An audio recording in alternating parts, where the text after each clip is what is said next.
கர்த்தருடைய பரிசுத்த நாமத்துக்கு மகிமை உண்டாவதாக. தினம் ஒரு தேவ வார்த்தை.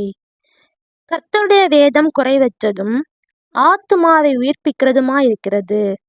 கர்த்தருடைய சாட்சி சத்தியமும் பேதையை ஞானியாக்கிறதுமாயிருக்கிறது. சங்கீதம் 19 அதிகாரம் 7 வேத வசனம் தேவனிடமிருந்து விலகி செல்லாமல் இருக்க நம்மை எச்சரிக்கிறது. மேலும் தேவனிடம் திரும்புவதற்கான பாதையை காட்டுகிறது. இது நம்முடைய இரட்சகரின் விலைமதிப்பற்ற அன்பையும் அவரை விசுவாசிக்கிறவர்களுக்கு காத்திருக்கும் ஆசீர்வாதங்களையும் நமக்கு அறிவிக்கிறது.